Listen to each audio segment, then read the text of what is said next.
फटाफट अंदाज में खबरों के सिलसिले को रोक रहे हैं क्योंकि सदन की कार्रवाई शुरू हुई है। आज क्या आसार रहेंगे, क्या तेवर देखने के लिए मिलेंगे पक्ष विपक्ष के, आगे सीधे आपको लेकर चलते हैं।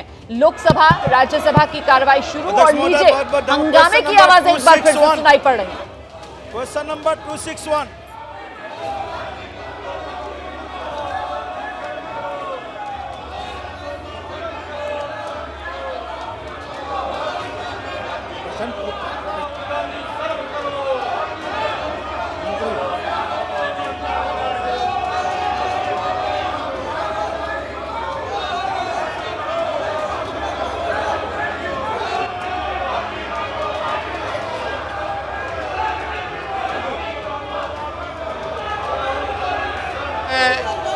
माननीय सदस्य प्रश्नकाल है। प्रश्नकाल के बाद मैं आप सभी सदस्यों को पर्याप्त मौका दूंगा।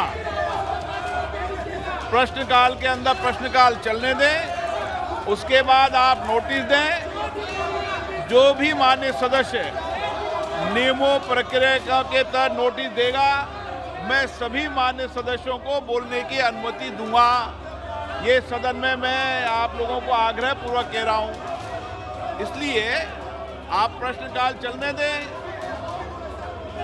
तो लोकसभा राज्यसभा की कार्रवाई शुरू जरूर हुई है, लेकिन वही हंगामा विपक्ष की तरफ से शोर जोरदार है। ऐसे में काम होगा या नहीं, इस पर सवालिया निशान अभी से लगता हुआ नजर आ रहा है। बिल्कुल जिस तरीके से पिछला हफ्ता गुजरा, क्या आज का दिन भी उसी अंदाज में हंगामे की भेंट चढ़ने वाला है? लोकसभा अध्यक्ष ओम बिरला की तरफ से गुजारिश की जा रही है कि साहब प्रश्नकाल चलने दीजिए, उसके बाद जो आपकी मांगे हैं उसके अनुरूप कार्रवाई की जाएगी। देखिए किस तरीके से ओम बिरला सांसदों को ये बताने की कोशिश कर रहे हैं कि सदन सुचारू रूप से चले, ये प्राथमिकता सबकी होनी चाहिए। जरा सुनते हैं।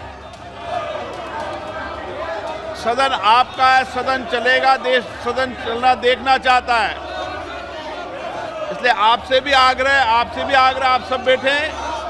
प्रश्नकाल के बाद आपने जो स्थगन दिया है, उस स्थगन के तहत नियमों के तहत मैं व्यवस्था दूंगा और मैं व्यवस्था दूंगा। प्रश्नकाल के बाद व्यवस्था दूंगा।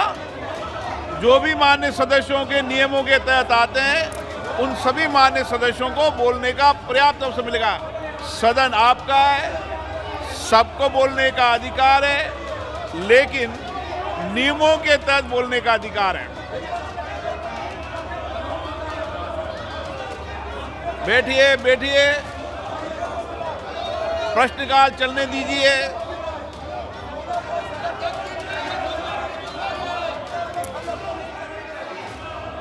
तो ये सीधी तस्वीरें लोकसभा से आप देख रहे हैं।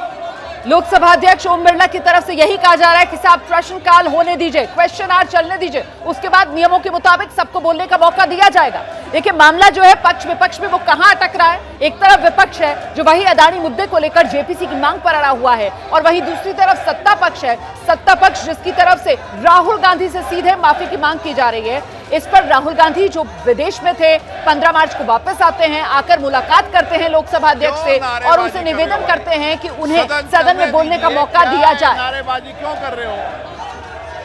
ये नारेबाजी के लिए सदन नहीं है माननीय सदस्य। अच्छा गौर कीजिए आप, लोकसभा अध्यक्ष की तस्वीर पर जब आप गौर करेंगे तो आप देखेंगे कि चाहे सत्ता पक्ष जिस तरफ बैठता है या फिर विपक्ष जिस तरफ बैठता है, दोनों तरफ देखकर वो बात कर रहे हैं। तो मतलब कहीं ना कहीं चाहे सत्ता पक्ष हो चाहे विपक्ष हो, दोनों ही तरफ के सांसद इस वक्त हंगामा कर रहे हैं।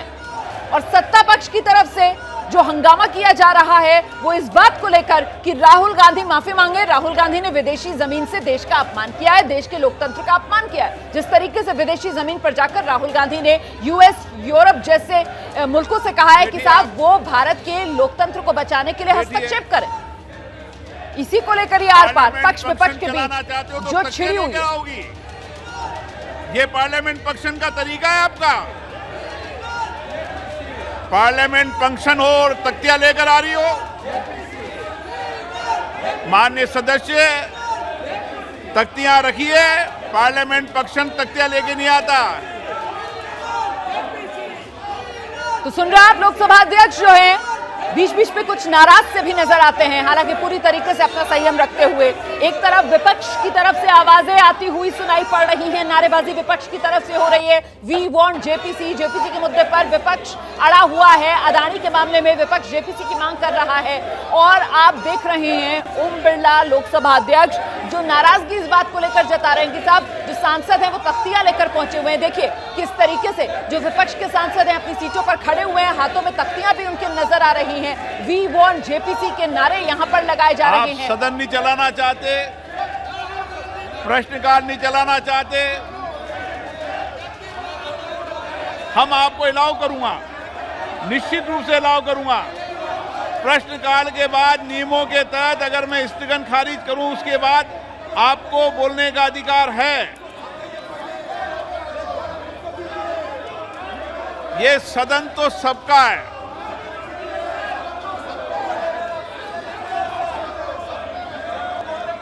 बार बार लोकसभा अध्यक्ष की तरफ से आश्वासन दिया जा रहा है कि वो बोलने का मौका देंगे।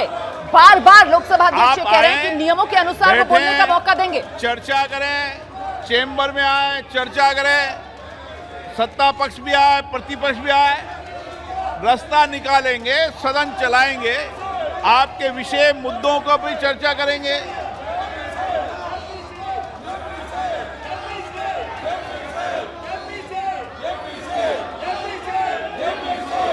तो लोकसभा अध्यक्ष बार-बार यही गुजारिश कर रहे हैं। सदन चलने देंगे तो मैं सदन चलाऊंगा।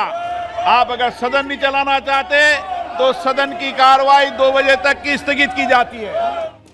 लीजिए, हंगामे की भेंट चढ़ गया है फिर से बजट सत्र के दूसरे चरण का ये दूसरा हफ्ता, जिसका आज पहला दिन है। सोमवार को एक बार फिर से लोकसभा की कार्यवाही स्थगित हो गई है और बिल्कुल वैसे ही जैसे पिछले हफ्ते हो रही थी। दोपहर 2 बजे तक के लिए लोकसभा की कार्यवाही स्थगित। संसद के दोनों सदनों में एक बार फिर से जोरदार हंगामा। विपक्ष लगातार मांग कर रहा है अदानी के मुद्दे पर जेपीसी का गठन किया जाए। लोकसभा अध्यक्ष की तरफ से बहुत मनाने की कोशिश की गई। लोकसभा अध्यक्ष बार बार आश्वासन देते हुए सुनाई पड़े कि साहब आप प्रश्नकाल होने दीजिए, क्वेश्चन आवर होने दीजिए, इसके बाद नियमों के अनुसार सबको बोलने का मौका दिया जाएगा, सबको अपनी बात रखने का मौका दिया जाएगा। यहां तक लोकसभा अध्यक्ष की तरफ से कहा गया कि चेंबर में आ जाइए, पक्ष विपक्ष दोनों चर्चा कर लेते हैं। लेकिन हंगामा बदस्तूर जारी रहा और आखिरकार लोकसभा की कार्यवाही स्थगित की गई है। दोपहर 2 बजे तक के लिए लोकसभा की कार्यवाही स्थगित। रास्ता कोई बीच का निकलता हुआ नजर नहीं आ रहा है, गतिरोध लगातार बना हुआ है।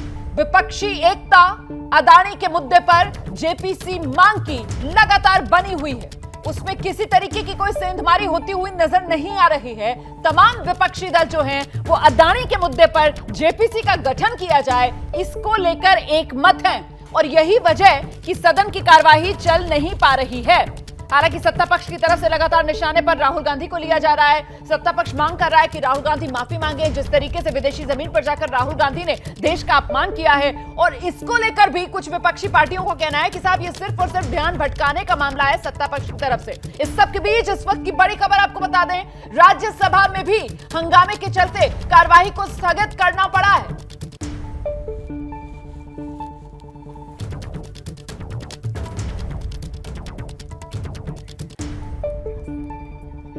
राज्यसभा की कार्रवाई भी दोपहर 2 बजे तक के लिए स्थगित हुई है। लोकसभा राज्यसभा दोनों सदनों की कार्रवाई दोपहर 2 बजे तक के लिए स्थगित कर दी गई है।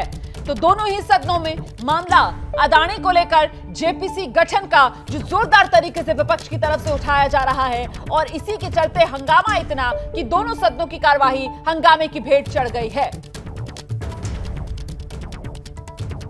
तो मुद्दे तो कई हैं, लेकिन मूल रूप से विपक्ष जिस मुद्दे को लेकर पूरी तरीके से आक्रामक है वो मुद्दा अदानी का मामला है, जिसको लेकर पिछले हफ्ते हमने देखा था विपक्षी सांसद सड़क पर भी उतरे थे, मार्च भी करने की कोशिश की थी उन्होंने। ईडी के दफ्तर तक वो जाना चाहते थे अदानी मामले की जांच के लिए, ईडी से गुजारिश करने के लिए, शिकायती चिट्ठी देने के लिए, लेकिन तब बीच में उन्हें पुलिस की तरफ से रोक दिया गया था।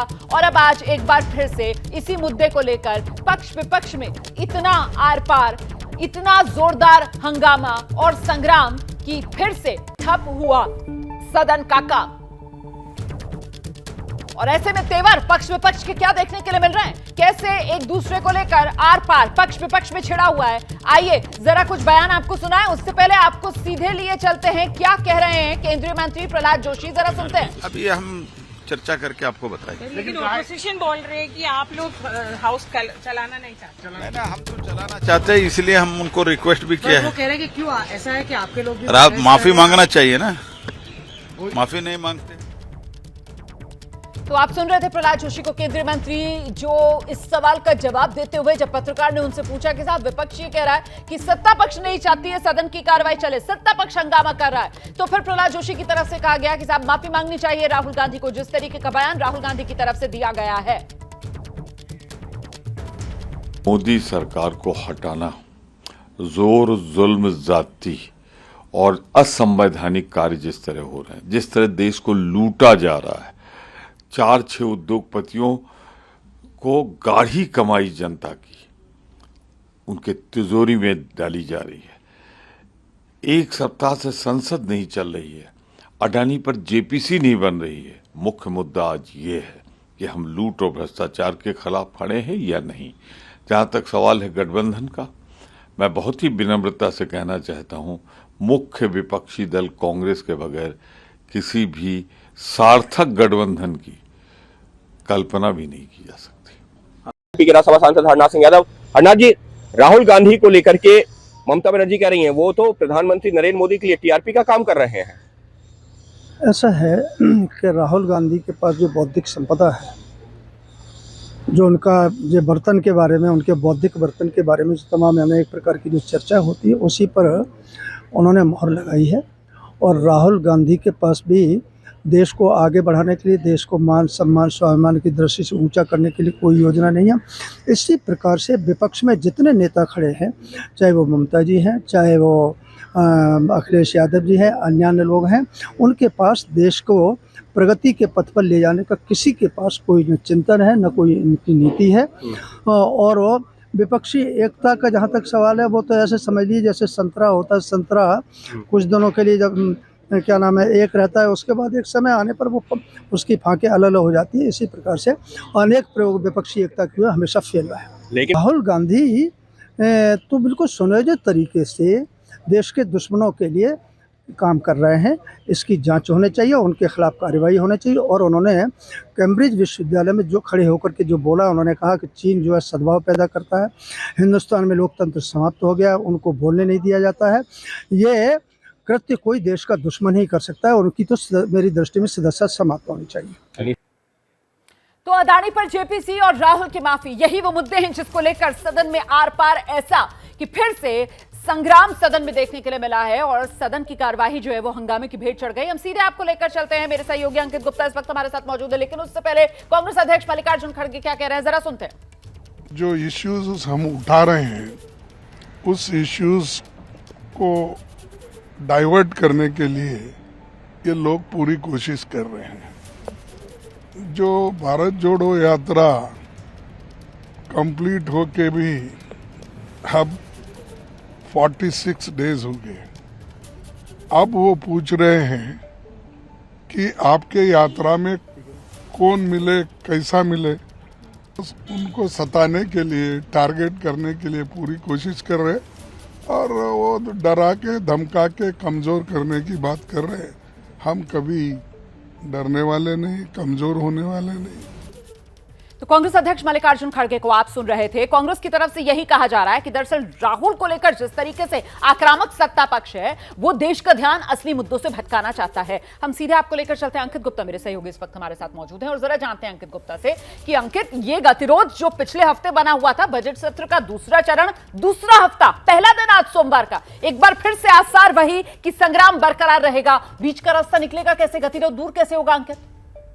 जी बिल्कुल, बीच का रास्ता निकलता हुआ दिख नहीं रहा है। उसकी वजह यही है कि विपक्ष लगातार यही कह रहा है कि सबसे पहले अगर चर्चा होनी चाहिए तो वो अडानी मुद्दे पर जेपीसी की जो मांग की जा रही है उस पर चर्चा होनी चाहिए, जबकि सत्ता पक्ष की तरफ से लगातार ये कहा जा रहा है कि राहुल गांधी को माफी मांगनी चाहिए। दोनों ही पक्ष अपनी अपनी मांगों को लेकर के अड़िग है और इस सबके बीच में लगातार जो है जिस तरीके से हमला जो चल रहा है विपक्ष का, वो यही कह रहे हैं कि देखिए सत्ता पक्ष आसपास जमाने की कोशिश कर रहा है और इसी वजह से सदन की कार्रवाई नहीं चल रही है। सत्ता पक्ष का कहना है कि लोकतंत्र का अपमान हो रहा है, लेकिन इस सवाल ये है इस सबके बीच में संसद की कार्रवाई पूरे दिन में मुश्किल से 5 मिनट चलती है। सुबह 11 बजे शुरू होती है, 11:02 या 3 मिनट या 4 मिनट में स्थगित हो जाती है।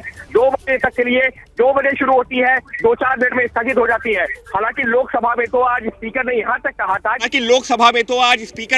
कहा था कि देखिए अभी यहाँ पर प्रश्नकाल चल रहा है, उसके बाद में लोगों को बोलने का मौका दिया जाएगा, लेकिन इस तरीके का प्रदर्शन करना ठीक नहीं है। लेकिन फिर भी लगातार विपक्षी सांसद अपनी जो मांगों पर कायम रहे और सदन की कार्रवाई स्थगित हो गई, पहले लोकसभा की और बाद में राज्यसभा की। जी अंकित, जरा ये भी बताइए कि अदानी मुद्दे पर जेपीसी, इस मांग को लेकर विपक्ष जो तेवर सदन के भीतर दिखा रहा है, सदन के बाहर हमने देखा कैसे ईडी दफ्तर तक पहले मार्च करने की बात सामने आई पिछले हफ्ते, और इस हफ्ते माना जा रहा है कि विपक्ष के जो सांसद हैं अदानी मुद्दे को लेकर राष्ट्रपति को ज्ञापन सौंप सकते हैं, उसको लेकर क्या अपडेट?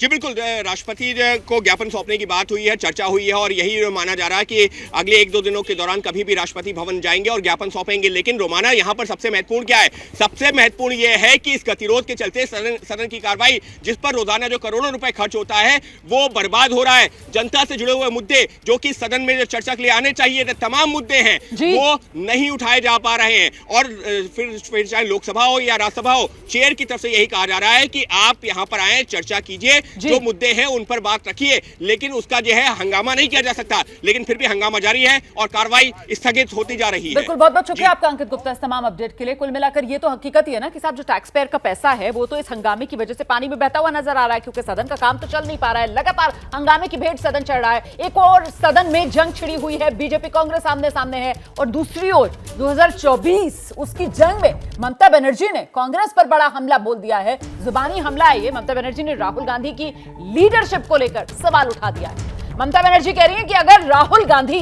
विपक्ष के नेता बने रहे ना तो मोदी को कोई हरा नहीं सकेगा, क्योंकि राहुल गांधी तो मोदी की सबसे बड़ी टीआरपी है। ये बात कल मुर्शिदाबाद में टीएमसी कार्यकर्ताओं को संबोधित करते हुए ममता बनर्जी ने कही है। और कहीं ना कहीं ममता बनर्जी का यह बयान राहुल गांधी के नेतृत्व पर विपक्ष की एकता के लिहाज से सबसे बड़ा प्रश्न चिन्ह, सवालिया निशान है। আজকে দীর্ঘদিন ধরে আপনি পার্লামেন্টে পান, পার্লামেন্ট বিজেপি শুনতে দিচ্ছে না কেন? না তো রক্তদান করতে জানানোর জন্য কি নেতা, না তো রাহুল গান্ধীর মুক্ত থাকলে মোদীকে কেউ করলো কারণ ও রক্তদান হচ্ছে মোদী সবচেয়ে বড় আর কিছু বললাম না, বুঝে সবচেয়ে বড় টিআরপি সরকার বলে কারণ তো কোনদিন দিচ্ছে যেটা বাইরে কি বলেছে আমাদের তাই পার্লামেন্টে খোলা থাকুক, আদানি ব্যাপারে কেন আমাদের এই ব্যাপারে আলোচনা হচ্ছে, কেন এনআইসি ব্যাপারে আলোচনা হচ্ছে না, কেন গ্যাসের ব্যাপারে আলোচনা হচ্ছে না? আমার ইউনিফর্ম সিভিল কোড প্রেস করেছে এই সুযোগে। আমরা ইউনিফর্ম সিভিল কোড মানি না এবং আমরা করতেও দেবো না। এনআরসিও করতে দিইনি, মনে রাখবেন এটা আমার গভর্নমেন্টের হাতে। तो दरअसल ममता बनर्जी ने ये जो कांग्रेस पर वार किया है, जो सीधे राहुल को निशाने पर लिया है, कांग्रेस की ओर से अब ममता पर पलटवार किया गया है। कांग्रेस के सांसद हैं, पश्चिम बंगाल से आते हैं अधीर रंजन चौधरी, उन्होंने ममता बनर्जी पर सीधा निशाना साधा। वो कह रहे हैं ईडी सीबीआई से बचने के लिए ममता मोदी का साथ दे रही हैं। वो राहुल के खिलाफ अगर बोलेंगी तो मोदी खुश होंगे और वो जांच से बची रहेंगी, इसीलिए इस तरीके का बयान दे रही हैं, इसीलिए राहुल गांधी पर निशाना साध रही हैं। ममता बनर्जी जो कह रही है ना, ये मोदी की आदेश और निर्देश पे ही कह रही है, क्योंकि ममता बनर्जी बंगाल में भी साबित कर दिए हैं, बल्कि सारे हिंदुस्तान में ये साबित कर दिए हैं कि ममता और मोदी, मतलब दीदी और मोदी में एक करार हुई है। ये करार की मकसद ये है कि कांग्रेस पार्टी और खासकर राहुल गांधी जी को किसी हालत में इनको तबाह करने का और इनकी छवि को धूमिल करने का हर संभव प्रयास किया जाना चाहिए।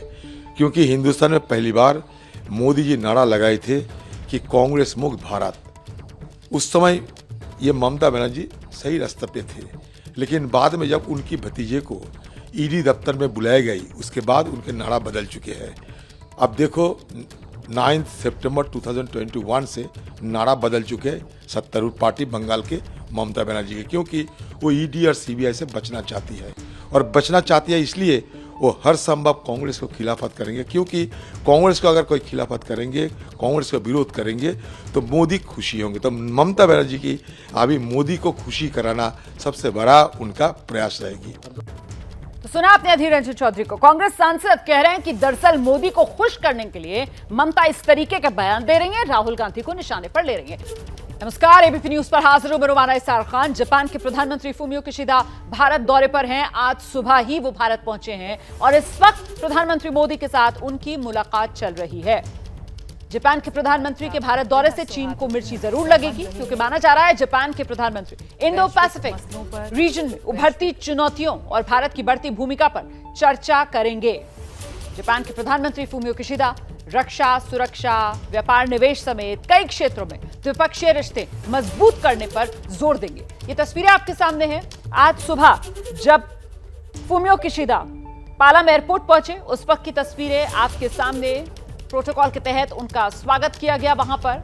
इसके बाद वो सीधे राजघाट पहुंचे, जहां राष्ट्रपिता महात्मा गांधी को श्रद्धांजलि दी, बापू को नमन किया फूमियो किशिदा ने। इस समय बैठक चल रही है फूमियो किशिदा की प्रधानमंत्री नरेंद्र मोदी के साथ हैदराबाद हाउस में द्विपक्षीय मुलाकात दोनों देशों के नेताओं की। और मुलाकात महत्वपूर्ण इसलिए क्योंकि जापानी प्रधानमंत्री का ये जो दौरा है, कहीं ना कहीं इसका जो मकसद है वो भारत और जापान के बीच रक्षा, व्यापार, निवेश और उच्च तकनीक के क्षेत्र में सहयोग बढ़ाने को लेकर होगी। हम सीधे आपको लेकर चलते हैं। मेरे साथ मेरे सहयोगी प्रणय उपाध्याय इस वक्त मौजूद हैं और अपडेट्स के साथ। प्रणय, क्या डिटेल्स मिल रही हैं? वो कौन कौन से क्षेत्र जहां पर सहयोग बढ़ाने को लेकर दोनों देशों के बीच इस वक्त अहम बातचीत चल रही होगी? देखिए, काफी महत्वपूर्ण दौरा है और अगर आप देखें रोमाना कि ये क्वाड की जो मीटिंग होनी है, क्वाड का जो शिखर सम्मेलन होना है मई में, उससे पहले जिस तरीके से प्रधानमंत्री नरेंद्र मोदी की मुलाकात हुई ऑस्ट्रेलिया के प्राइम मिनिस्टर के साथ में, साथ ही जापान के प्रधानमंत्री फूमियो किशिदा भी भारत के दौरे पर आए हैं। भारत की भी अहमियत आप इसका अंदाजा लगा सकती हैं। तो कई मुद्दे हैं जिसके अंदर भारत और जापान एक महत्वपूर्ण साझेदार हैं, दोनों क्वाड के सदस्य भी हैं। इसके अलावा जीका जो जापान की डेवलपमेंटल एजेंसी है, फंडिंग एजेंसी है, उसकी भारत के अंदर कई परियोजनाएं हैं। भारत के अंदर जापान एक बड़ा निवेशक है और दोनों का जो द्विपक्षीय कारोबार है वो करीब 20 अरब डॉलर से ज्यादा का है, जो पिछले साल दर्ज किया गया था और ये अब तक का सबसे बड़ा आंकड़ा है। साथ ही जापान भारत की लोगों के मूवमेंट को लेकर, भारतीय जो पेशेवर हैं उनके मूवमेंट को लेकर भी फैसिलिटेट कर रहा है। इसके अलावा रक्षा सहयोग के तौर पर भी जनवरी के अंदर वीर गार्जियन जो एक्सरसाइज है वो काफी बड़ी एक्सरसाइज हुई थी जनवरी 2023 में भारत और जापान के बीच में। तो कई ऐसे क्षेत्र हैं जिनके अंदर भारत और जापान के बीच में सहयोग का दायरा और बढ़ाने पर बातचीत होगी। साथ ही इस तरीके से जो साझेदारी है इसको इंडो पैसिफिक के क्षेत्र में, यानी हिंद प्रशांत के क्षेत्र में, जहां दोनों ही बड़े खिलाड़ी हैं, वो अपनी साझेदारी से इस चीज को आगे बढ़ा सकते हैं। साथ ही स्थायित्व के फोर्स के तौर पर ये साझेदारी खड़ी हो सके। बहुत शुक्रिया आपका इस तमाम जानकारी के लिए प्रणय उपाध्याय। कुल मिलाकर रक्षा, व्यापार, निवेश, उच्च तकनीक के क्षेत्र में दोनों देशों के बीच सहयोग बढ़े और साथ ही साथ चीन की चुनौती से दोनों देश किस तरीके से मिलकर निपट सकते हैं, इसी को लेकर महत्वपूर्ण हो जाती है ये बैठक जो इस वक्त चल रही है प्रधानमंत्री नरेंद्र मोदी और जापान के प्रधानमंत्री फूमियो किशिदा के बीच। अगली बड़ी खबर का रुख करें। Umesh Pal shoot out case से जुड़ी बड़ी खबर है। माफिया अतीक अहमद के बेटे असद की तलाश में आगरा में ताबड़तोड़ छापेमारी चल रही है। जी, वो असद जिसको लेकर माना जा रहा था कि बहुत मुमकिन है वो अब तक देश छोड़कर फरार हो चुका हो, नेपाल पहुंच गया हो, उसी असद की तलाश में आगरा में इस वक्त ताबड़तोड़ छापेमारी चल रही है। फतेहपुर सीकरी से लेकर राजस्थान बॉर्डर तक असद की तलाशी में छापेमारी की जा रही है। अतीक के बेटे असद के इसी इलाके में छिपे होने की पुख्ता सूचना है जो पुलिस को मिली है। प्रयागराज पुलिस और एसटीएफ की टीमें इस सर्च ऑपरेशन में आगरा पुलिस की भी मदद ले रही हैं। हम सीधे आपको लेकर चलते हैं। मेरे साथ मेरे सहयोगी मोहम्मद मोइन इस वक्त मौजूद हैं। मोहम्मद मोइन, ये तो बड़ा सुराग हो सकता है जो पुलिस के हाथ लगा हो कि आगरा या फतेहपुर सीकरी में कहीं छिपा हो सकता है अतीक का बेटा असद। देखिए, बिल्कुल जांच एजेंसियों को इस बात की पुख्ता जानकारी मिली है कि अतीक अहमद का जो फरार बेटा है असद अहमद, जिसका नाम है 5 लाख रुपए का जिस पर इनाम है, वो आगरा में कहीं छिपा हुआ है। इस सूचना पर प्रयागराज से जो जांच एजेंसियां हैं वो आगरा पहुंच गई हैं और हमारे पास इस बात की पुख्ता जानकारी है कि पुलिस और एसटीएफ के साथ साथ जो आगरा की टीम है वो लगातार फतेहपुर सीकरी से लेकर जो राजस्थान का बॉर्डर है आगरा जिले में आता है, वहां तक ताबड़तोड़ छापेमारी कल शाम से ही की जा रही है। हालांकि अभी तक असद अहमद गिरफ्त में आ पाया या नहीं, इस बात की अभी तक जानकारी नहीं मिल पाई है। लेकिन जांच एजेंसियों के पास इस बात के पुख्ता सबूत हैं कि पिछले कुछ दिनों से जो असद अहमद है वो आगरा में फतेहपुर सीकरी से लेकर राजस्थान बॉर्डर के बीच कहीं पर छिपा हुआ है। इस सूचना पर ताबड़तोड़ छापेमारी की जा रही है। वहीं दूसरी तरफ आपको जानकारी दे दें, ये भी बताइए जरा कि ये जो आगरा वाला इलाका है, फतेहपुर सीकरी राजस्थान बॉर्डर से लगा हुआ इलाका, यहाँ पर ये जो गैंगस्टर अतीक अहमद है, आखिरकार इसका नेटवर्क किस तरीके का फैला हुआ है? क्या पहले भी इन इलाकों में कुछ इसका कनेक्शन सामने निकल कर आया, यहाँ पर इसके कुछ गुर्गे वगैरह छिपे रहते हैं, या इसका कोई नेटवर्क? देखिए, जो जानकारी मिली है उसके मुताबिक कि अतीक अहमद के कई करीबी आगरा में रहते हैं। जब वो राजनीति में सक्रिय था तब उसने कई लोग आगरा में बना रखे थे और इसी वजह से जो है इस बात की आशंका बढ़ी है कि आगरा में ही फतेहपुर सीकरी से लेकर राजस्थान बॉर्डर के बीच किसी जगह पर अतीक अहमद का बेटा असद अहमद छिपा हुआ है। बेहद पुख्ता जानकारी, बेहद सटीक जानकारी जांच एजेंसियों को मिली थी और इसी सूचना पर जो जांच एजेंसियां हैं वो फौरन जो है वहां के लिए रवाना हुई। इसके साथ साथ आगरा पुलिस की भी मदद ली जा रही है। हमें जो जानकारी मिली है कि आगरा पुलिस, एसटीएफ और प्रयागराज पुलिस तीनों मिलकर ताबड़तोड़ छापेमारी कर रही हैं और सूत्र ये भी दावा कर रहे हैं कि असद अहमद के बेहद करीब जो है वो पुलिस पहुंच गई है। एक और महत्वपूर्ण जानकारी आपको दे दें कि इस पूरी वारदात में 5 लाख रुपए का एक और जो इनामी शूटर है जिसका नाम गुलाम हसन है, उसके घर पर बुलडोजर चलने जा रहा है। ये जो बड़ी खबर आप दे रहे हैं, जरा मैं इसके बारे में दर्शकों को बता दूं, उसके बाद दोबारा आपके पास आऊंगे। और ये बड़ी खबर है प्रयागराज कांड से जुड़ी हुई, जिसका जिक्र अभी अभी मोहम्मद मोइन भी कर रहे थे। उमेश पाल मर्डर केस में 5 लाख रुपए का इनामी शूटर है गुलाम हसन, उसके घर आज बुलडोजर चल सकता है। ये बड़ी खबर है। शूटर गुलाम हसन के घर पर आज बुलडोजर चलाने की तैयारी। शहर के रसूलाबाद इलाके में गुलाम हसन का घर है। सरकारी जमीन पर अवैध कब्जा कर यह मकान बनाया गया था। विकास प्राधिकरण से नक्शा भी नहीं पास कराया गया। 13 मार्च को ही जारी हो चुका है बुलडोजर वाली कार्रवाई का आदेश। तो कितना इंतजार और शूटर गुलाम हसन के अवैध मकान पर बुलडोजर चलने की कार्रवाई में?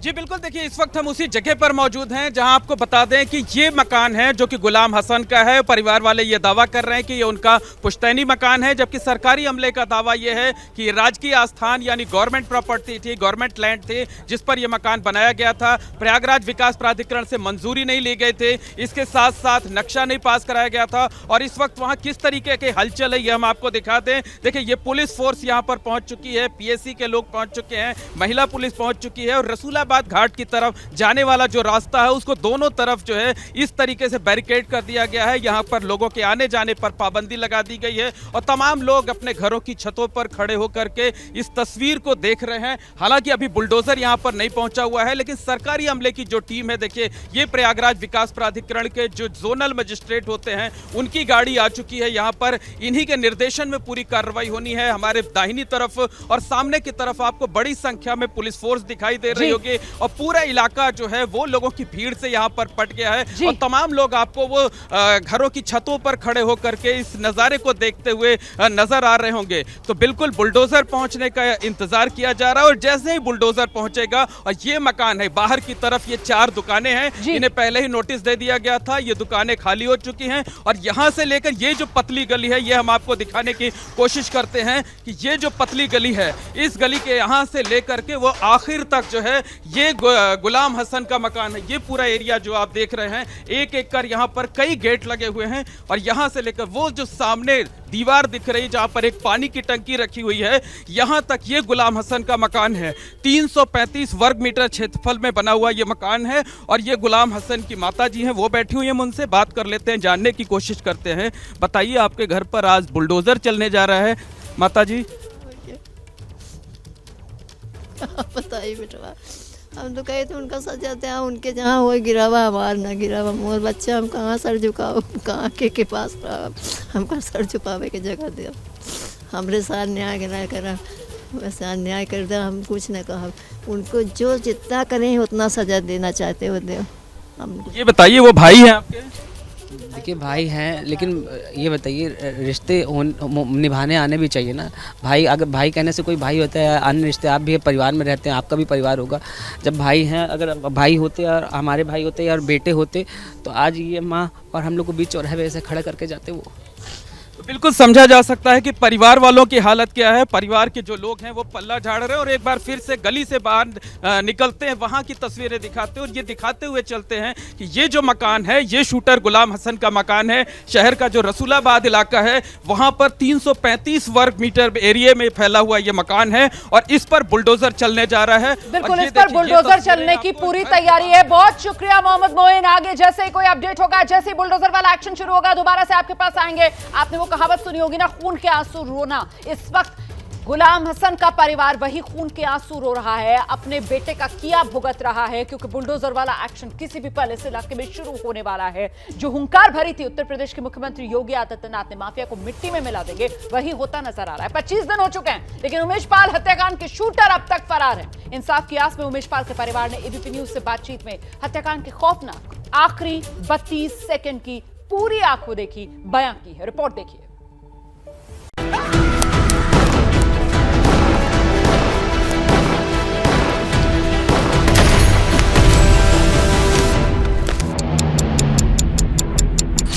हत्याकांड के वो आखिरी 32 सेकंड्स।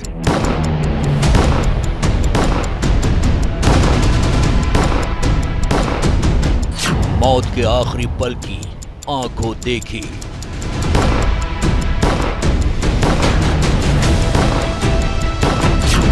पहले सीसीटीवी की गवाही, अब हत्याकांड की मुंहजुबानी।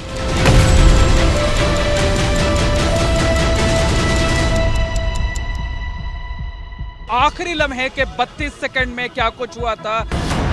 उमेश पाल हत्याकांड के आखिरी सीसीटीवी फुटेज सामने आने के बाद एबीपी न्यूज की टीम वारदात वाली जगह पहुंची। जिस जगह को अब तक सीसीटीवी के जरिए देखा गया था, उस जगह एबीपी न्यूज का कैमरा खुला और हत्याकांड के पूरे सीक्वेंस को मुंह की ज़बानी कैद किया। ये गली है जो उमेश पाल के घर की तरफ जाती है, जहां पर कार से निकलते ही जो हमलावर रहते हैं उन पर ताबड़तोड़ फायरिंग शुरू कर देते हैं, बमबाजी शुरू कर दी जाती है। ठीक इस जगह पर आकर के एक शूटर उनके बगल में पहुंचता है, जिसके हाथ में गन होती है, वो उन पर फायरिंग करता है। जिस जगह उमेश पाल की गाड़ी रुकी, जहां उमेश पाल को गोली मारी गई, जिस जगह उमेश पाल के गनर पर बम फेंका गया, हर उस जगह की पड़ताल एबीपी न्यूज ने की। 32 सेकंड्स के इस वीडियो में 10वें सेकंड्स पर उमेश पाल फ्रेम में दाखिल होते हैं और साथ ही उन पर ताबड़तोड़ गोलियां बरसाता हुआ शूटर नजर आता है। तभी गोलियों की आवाज सुनकर एक गेट खुलता है और एक लड़की उमेश पाल को बचाने के लिए दौड़ती है, लेकिन जैसे ही लड़की को एहसास होता है कि बदमाश फायरिंग कर रहा है, वो लड़की उल्टे पांव वापस दौड़ने लगती है। ये लड़की उमेश पाल की 13 साल की भतीजी है, जो पूरे इस खौफनाक मंजर के बाद से दहशत में है और बात करने की हालत में नहीं है। जो बच्ची आपकी भतीजी है उस दिन गली में गई थी, उसकी हालत अब कैसी है? ठीक है या अभी भी वो मेंटली डिस्टर्ब हो गई है भैया, वो मेंटली डिस्टर्ब हो गई। वो बच्चा समझ लीजिए, उसको बुलाना पड़ता है, खिलाने पिलाने के लिए उसको खिलाना पड़ता है, तब वो कहीं खाती है, नहीं तो वो भी रोती रहती है दिन भर है। उसके बाद एबीपी न्यूज दाखिल हुआ उस कमरे में जहां पर उमेश पाल ने आखिरी सांस ली थी। ये उमेश पाल की मां शांति देवी हैं। बेटे का नाम सुनते ही आंखें नम हो जाती हैं, और हो भी क्यों ना, जिस बेटे को पाल पोस कर इतना बड़ा किया, उसने मां की गोदी में ही दम तोड़ा। भागता हुआ बेटा आया, अंदर मेरे घुसा, तो अम्मा बोला, हम दौड़े और जो बगल गए तो मुझसे लपटा, इतना ही बोला कि अम्मा मुझको मार डाले, और उसके बाद बेटा गिर गया। इन तस्वीरों में एक मां ने अपने बेटे को खोया तो एक पत्नी का सिंदूर उजड़ गया। पति की मौत को जयापाल ने सीसीटीवी में लाइव देखा। मेरे सामने ही बम फोड़ा गया और दीवान जी मेरे गेट के सामने गिर पड़े। ये घटना मैंने देखा। मेरी भतीजी भी मेरे पास आई कि चाची चाची चाचा को मार दिए हैं लोग। मैं फिर बाद में गई, मेरे आदमी जो है जब पहुंची हूँ तो वो अवस्था उनकी यानी न बोलने की थी, ना कहने की थी, कुछ भी नहीं। हत्याकांड में उमेश पाल के साथ गनर राघवेंद्र की भी बम फेंककर हत्या की गई थी। 32 सेकंड्स के बाद सीसीटीवी में धुएं का गुबार छा जाता है और बम की तीव्रता कितनी खतरनाक थी निशान बयां कर रहे हैं। उमेश पाल आते हैं और आ करके ये जो पुराना घर है यहाँ पर गिरते हैं वो अंदर की तरफ। पहले उमेश पाल आते हैं और उसके बाद जो गनर राघवेंद्र हैं वो आते हैं, उन पर टारगेट करके बम मारा जाता है और बम जो है आधा राघवेंद्र के शरीर पर लगता है और आधा इस जगह लगता है। ये देखिए इस दीवार का क्या हाल है। अब इसी जगह का एक और सीसीटीवी सामने आया है। उमेश पाल की भतीजी घर के पिछले हिस्से की तरफ भागती नजर आती है, तभी बम ब्लास्ट होता है। गनर राघवेंद्र जमीन पर गिरे नजर आते हैं।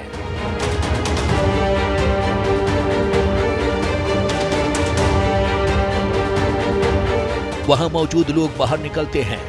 2 आदमी राघवेंद्र को उठाते हैं और उन्हें वहां मौजूद एक कमरे के भीतर ले जाते हैं। उमेश पाल हत्याकांड के अलग अलग सीसीटीवी फुटेज सामने आ चुके हैं, लेकिन शूटर अब तक फरार हैं।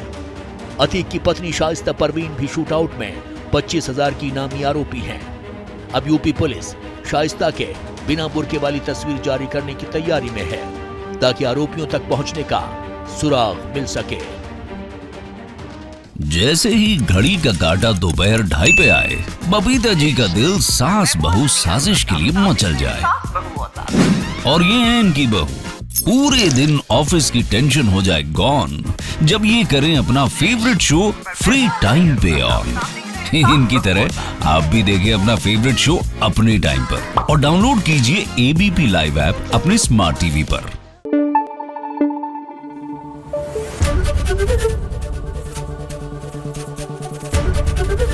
एबीपी न्यूज आपको रखे आगे।